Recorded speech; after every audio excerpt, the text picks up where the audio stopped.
Hello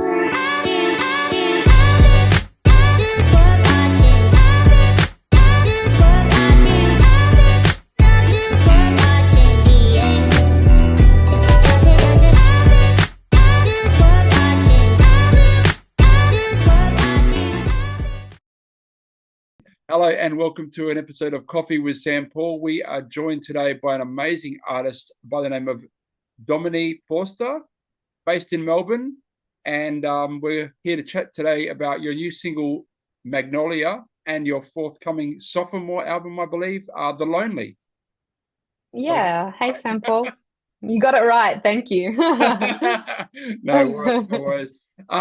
So I just wanted to kind of, before we get into the new album, I just wanted to jump back a little bit. I was having a bit of a read through your biography and so forth, and I noticed that you had an EP came out. I think it was 2022 with Lior. Is that right? Lior, Lior. Is that how you say it? I'm very bad at pronouncing names this morning.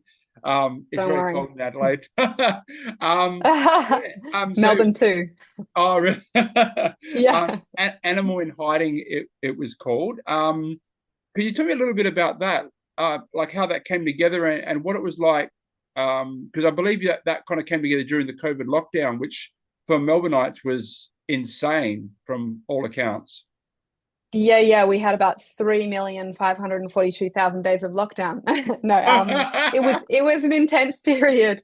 Kind of quite luckily for us, that project was well in swing before the lockdown started. So Yeah, so Lior and I had actually been touring together for a long time. I'd been touring as his support act, and then we'd begun writing together over the years. And it was a little while before lockdown, we decided let's make a duo project and write a collection of songs together to present and tour. yeah. And so we had a lot of the songs finished or in progress when lockdown hit. And then we did a little bit of trying to write over Zoom. And you must use Zoom a lot. I imagine you know it is very hard to write harmonies Oh, over Zoom, or absolutely. it's very hard to sing together over Zoom because Yeah, there's always a micro delay. And that project, really the spark behind it was this symbiosis we felt as singers, mm. and we had this ability to really follow each other's nuance as singers. And I'll tell you what, you cannot do nuance on Zoom Oh, singing together. yeah, But no, I can imagine. yeah, but we finished some of the songs over Zoom, kind of like tag teaming back and forth, and then we actually recorded the album. Basically, every time lockdown lifted for a little while, we'd just race out to this beautiful artists colony on the outskirts of Melbourne called Montsalvat, and we would set up and do a bit more of the recording process. So it was a Oh, wow. productive lockdown for us. Yeah, wow, that's quite a process, and I do relate to the Zoom aspect.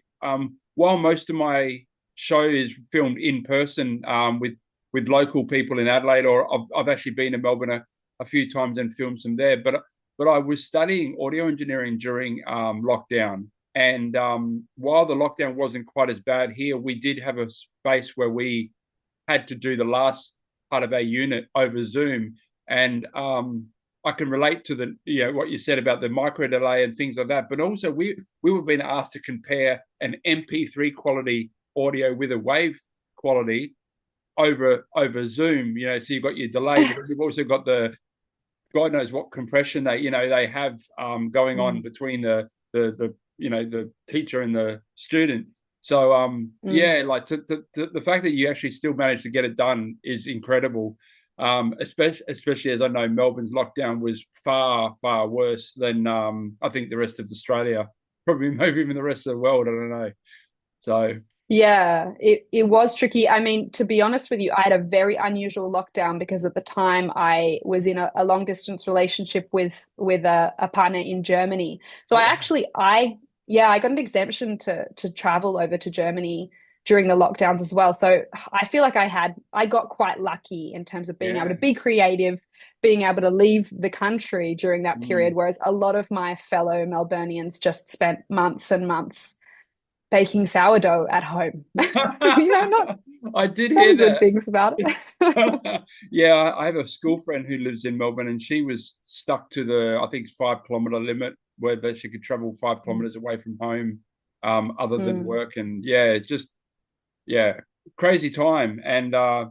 is that, I'm guessing probably the title of the EP was there before the lockdowns, or No, it's really strange actually that the title track, Animal in Hiding, we actually wrote before the lockdown. And it was about winter and about the okay. kind of isolation that can come with the seasons Mm, and how, there can be a beauty in retreating into yourself and having time to reflect, but also the cold and the isolation, that kind of enforced seasonal isolation, can really lead to anxiety and loneliness. And mm. so that was actually what we wrote it about.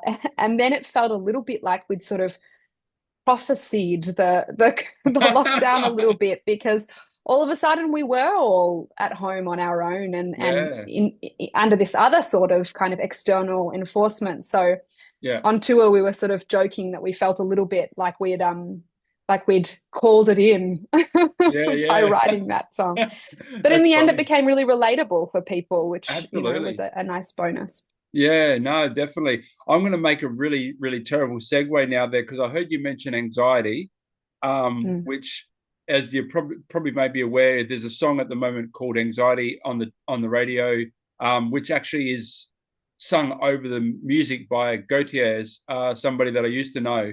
Um, and so where Oh, I'm trying, really? yeah, yeah, it's kind I've of like, missed that. I must be under a rock.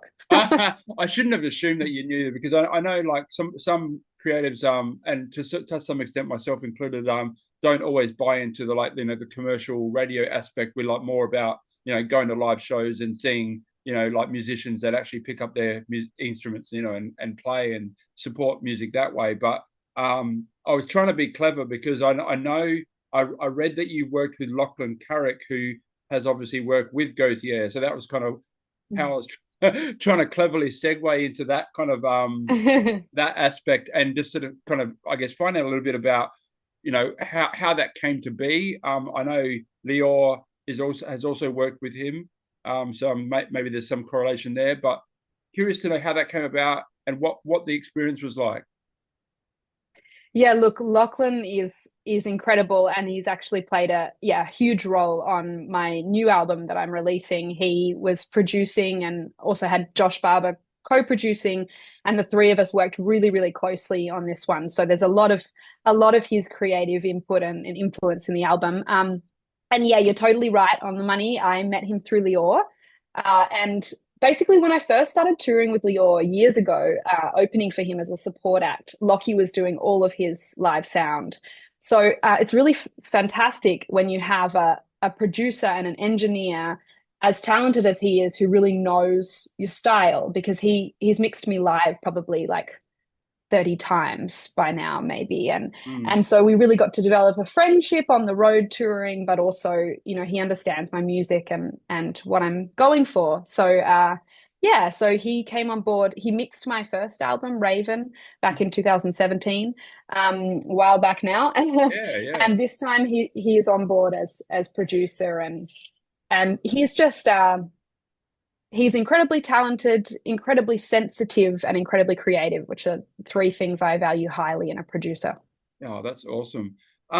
You brought up a very interesting point there, that it's been, quote, a while since your last album. Mm. Like, obviously you had the EP with Lior, in between, but Yeah. is there any sort of reason what's taken this long for you to go from, first album to sophomore? I know the sophomore album does Mm. typically pose a lot of stress for a lot of artists, because they want to kind of, they feel compelled to kind of match the success, perhaps, or grow from that success from the first one. But there's been such a gap, Mm. sort of, there. Why? Yeah.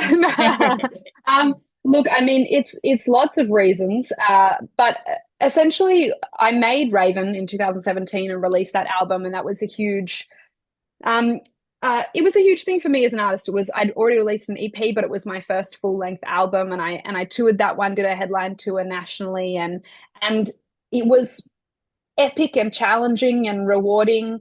Um, and also, when I finished it, I felt quite burnt out. From that world of being an independent artist and the grind of wearing every hat. I applied for the grant to record that one from Yeah. Creative Victoria, and then there was sort of the project managing everything, and managing the emotional the emotional weight of trying to bring something that's so important to you into the world. Mm. um, and then of promoting and touring, and afterwards I just felt this huge sense of needing to focus on something, bring something else into my life in a career sense that would feel fulfilling, but would also be more sustainable financially. Like, let's be real, it's Yeah. it's a Yeah. hard world Absolutely. as a musician these days. So I shifted my focus after that, and I started doing some work in community music making and the kind of crossover between community music and mental health, and spent a few years focusing on that. And then the Mm. Lior project, I'd still been supporting Lior and singing harmonies in his band. And we started naturally wanting to write together. And that project really just sort of took my focus for a few years there. Add COVID, and all of a sudden it's like 7 years have gone by. Yeah, um, absolutely. When you put it yeah. like And then, that, it of makes course, sense. yeah, yeah. And then, of course, the other thing that I think people are not always tuned into is that, like, making an album as an independent artist, if you really want to do it properly, it takes a few years because Mm. Creative Australia supported this album. I'm really grateful for that. So I applied for a grant for it. I did a possible campaign. So a bunch of my fans have also pre-ordered the album and pre-ordered art and things to support it to be made. And then there's the recording and the art and the film clips. And, all of a Yeah. sudden, 2 years go by pretty quick making an Yeah, that's album. true. True. Yes. Yeah. So there's all my reasons. No, no. When you put it like in that, it definitely gives you some perspective, not only like as to why it took so long, but also for those that maybe aren't creative that are watching this, that like the process is actually, we don't just write a couple of songs, jump in a studio, and boom, pump an album out a couple of months later. I guess it's it's like, yeah, there's a whole gestation sort of the process from go to woe, and it does, like you said, bringing all the pieces together does take time. So, um, Absolutely. And as an like I, you would have noticed probably taking a look through my work that mental health stuff is a big theme in there, and mm, anxiety is something that I struggle with in my life, and perfectionism and anxiety are very much intertwined for me in my creative practice. So I also, I struggle to let go of things, and I put a lot of energy into things, and sometimes I get really too fixated on the details, and so it can mean that I think it means that I release things of a high quality, but it also means that they take a long time yeah, and yeah, they can be quite a struggle sometimes. absolutely, absolutely, and yeah, I can very much relate to a lot of what you just said from my own personal experience.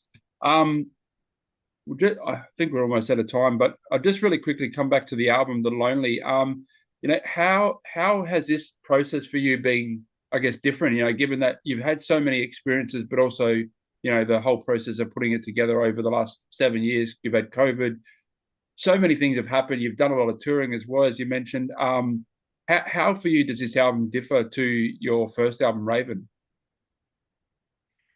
Interesting. Well, I think one big difference is in my development as an artist, I've really tried to open up to collaboration.